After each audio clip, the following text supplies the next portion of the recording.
I handed the venue manager my card and said cancel everything. Then walked out while she was still at brunch with the guy she said was just an old friend. Hey friends, please subscribe and turn on notifications, like this video, and leave a comment with your impressions. This will be a great help. Thank you. We never tire of reminding you. It's all thanks to you. It was a Thursday morning in late October, Denver already showing hints of early snow on the peaks west of the city. I work as a facilities coordinator for a medical supply company, basically making sure our warehouse runs smoothly and our equipment stays maintained. My girlfriend Rachel had been living with me for almost 2 years in a decent 2-bedroom apartment near Washington Park. She worked in marketing for a tech startup downtown. We were both 32, both had our routines down, both seemed like we were building towards something permanent.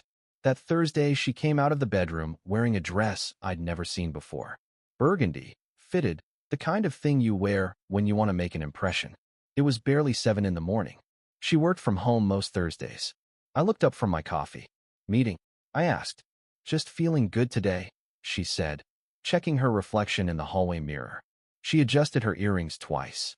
Thought I'd actually go into the office for once. I nodded and went back to my tablet, scrolling through a vendor invoice for some hydraulic lift repairs. She grabbed her bag and left 20 minutes earlier than she ever had on a work-from-home day. The apartment felt different after the door clicked shut, quieter in a way that wasn't peaceful. Friday evening, she told me. We were sitting on the couch, some cooking competition show playing on the TV that neither of us was really watching.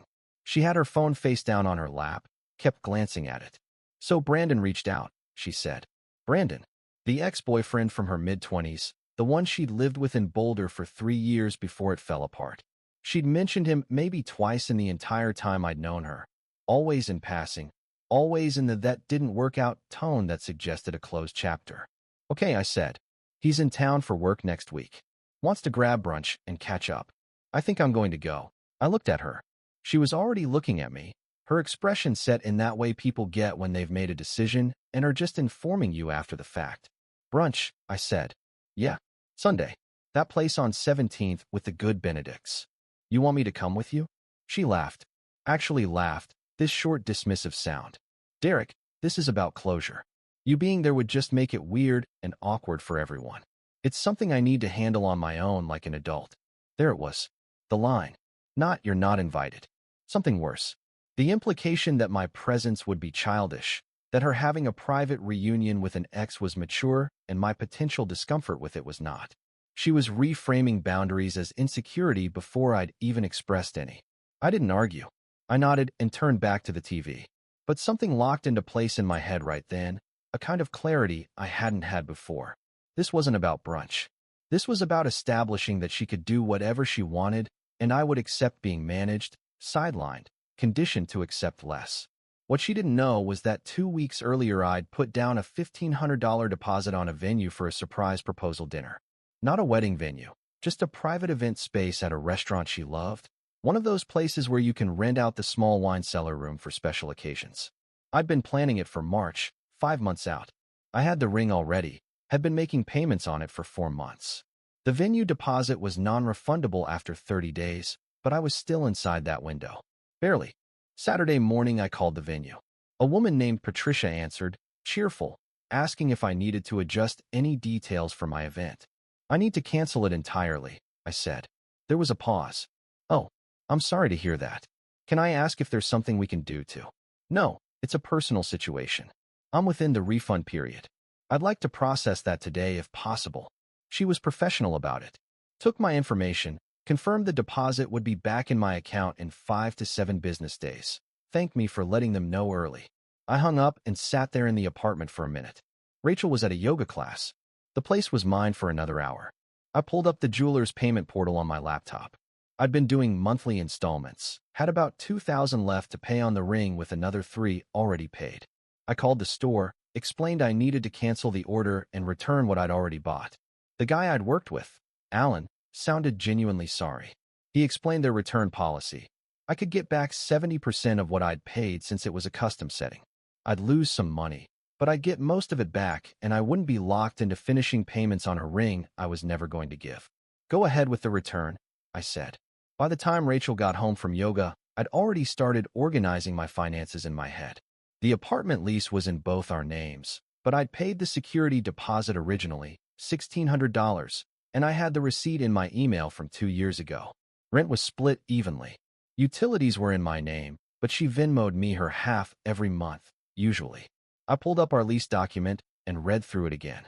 60 days notice to terminate, or either party could vacate with 30 days written notice, and the remaining party could assume the lease with landlord approval. Sunday morning, she got dressed in that same burgundy dress. She did her makeup carefully, spent a long time on it. I was at the kitchen table with my laptop, going through files. "I'll probably be back around 1 or 2, she said. "Sure," I said, not looking up. She hesitated like she wanted me to say something else, then left. I spent the next 3 hours packing. I didn't take anything that was even remotely shared. I took my clothes, my books, my old camping gear from before I'd met her, my Xbox and games, my desk lamp and office supplies, my framed photo of my parents. I left the furniture we'd bought together, left the kitchen stuff, left the TV we'd split the cost on. I packed everything into my truck in careful loads, made 3 trips to a storage unit I'd rented that morning on the east side of the city. 1-month rental, paid up front, $89. I drafted an email to our landlord. Professional, brief. Explained that I was vacating the apartment effective 30 days from today, that Rachel intended to stay and would be assuming the lease, and that I would coordinate with him directly regarding my portion of the security deposit. I attached a photo of the original deposit receipt with my name on it. I didn't send it yet. I wanted to talk to Rachel first, let her know what was happening before the landlord did. By 12:30, my truck was empty and the apartment looked noticeably different, but not ransacked. I sat on the couch, my phone in my hand, and waited. She came back at 1:40. I heard her keys in the door, heard her humming something. She walked in and stopped when she saw me sitting there, saw the gaps where my things had been.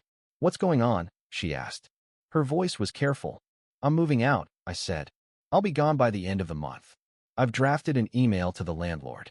You can take over the lease or give notice yourself, whichever you want." Her face went through several changes. Confusion, then annoyance, then something like disbelief. "Because of brunch? Are you serious right now?" "Because you made it clear that what you want and what I'm comfortable with don't need to align." "That's fine. You're allowed to want that. But I'm not staying in a relationship where I'm supposed to just accept being sidelined." "Sidelined," she repeated, like the word was ridiculous. "I had brunch with an old friend. That's normal. People do that. You told me that my presence would make it awkward, that you needed to handle it alone like an adult. You framed my potential boundary as immaturity. That's not how you talk to someone you're building a future with." She set her purse down hard on the counter. "So you're just leaving? Just like that?" Over one comment.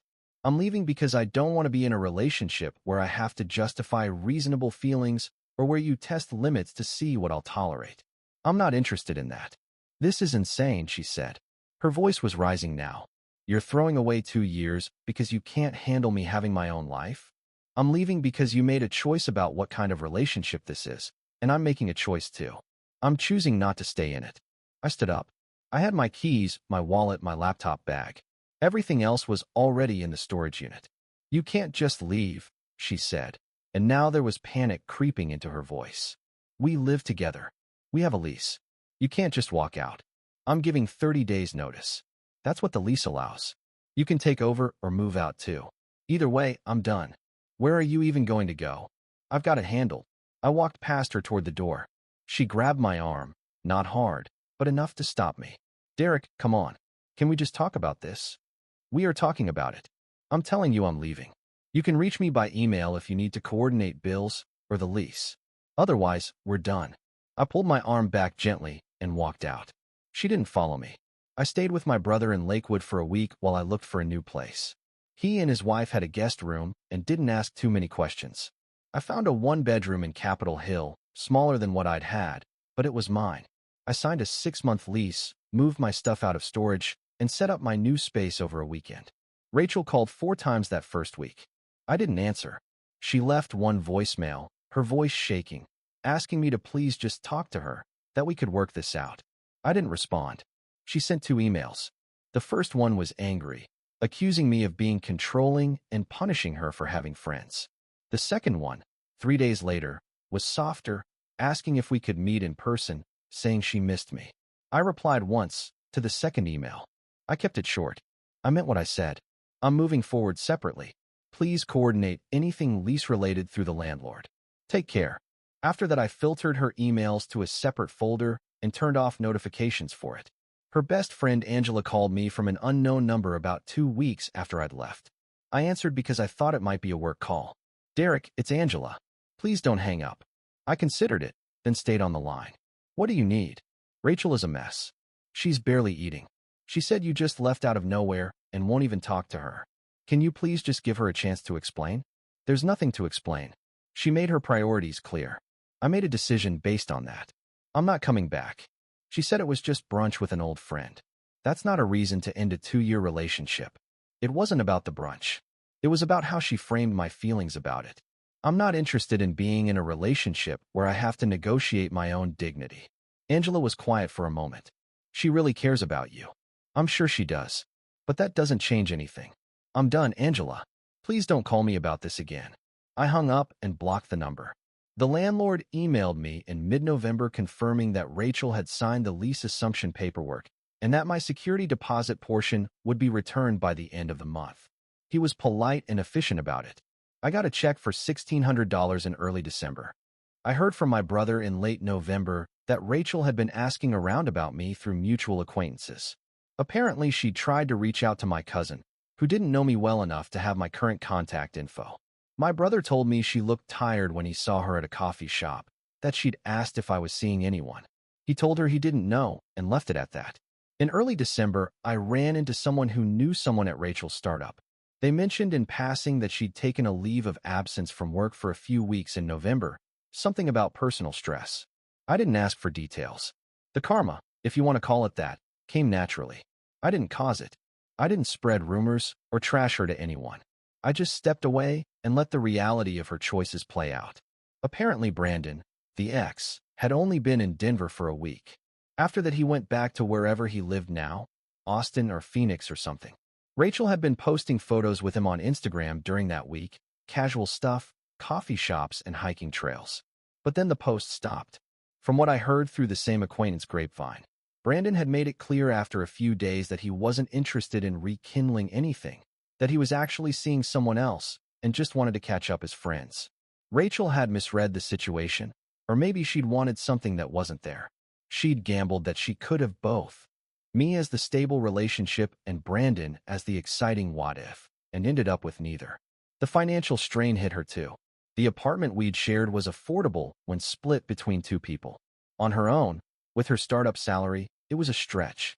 I heard she'd started looking for a roommate in December, but hadn't found anyone yet. I didn't feel triumphant about any of it. I just felt like I'd made the right call. It was a Saturday in mid-January, almost 3 months since I'd left. I was at a coffee shop in my new neighborhood, reading on my tablet, when she walked in. She didn't see me at first. She was with someone, another woman I didn't recognize, both of them carrying yoga mats. They got in line. Then she saw me. Her face froze for a second. Then she said something to her friend and walked over. Derek, she said. Hi. Rachel, I said. I kept my voice neutral. Can we talk? Just for a minute. I closed my tablet. Sure. She sat down across from me. She looked different. Thinner, maybe. Older in a way that 3 months shouldn't account for. I've been wanting to reach out, she said. I didn't know how. Okay. I miss you. I miss what we had. I think I made a mistake, and I'm sorry. I should have handled things differently. I nodded. I appreciate you saying that. She waited, like she expected more. When I didn't say anything, she leaned forward slightly. Do you think we could try again? Start over? No, I said. It wasn't harsh. It was just true. Why not? People make mistakes. I'm willing to work on things. Because I don't want to. I've moved on. I'm good where I am. Her eyes got shiny. So that's it. 2 years just gone. You made a choice about what kind of relationship you wanted. I made a choice too. I'm not angry, Rachel. I just don't want to go back. She sat there for a moment, then stood up. I hope you're happy, she said. And it didn't sound sincere, but it didn't sound bitter either. Just empty. I am, I said. I hope you figure things out. She walked back to her friend, and they left without ordering. I went back to my reading. The apartment I have now gets good light in the mornings. I've been sleeping better than I have in years. If you've ever had to walk away from something that looked right, but felt wrong, I'd love to hear your story in the comments. Sometimes the hardest part is trusting yourself enough to actually leave.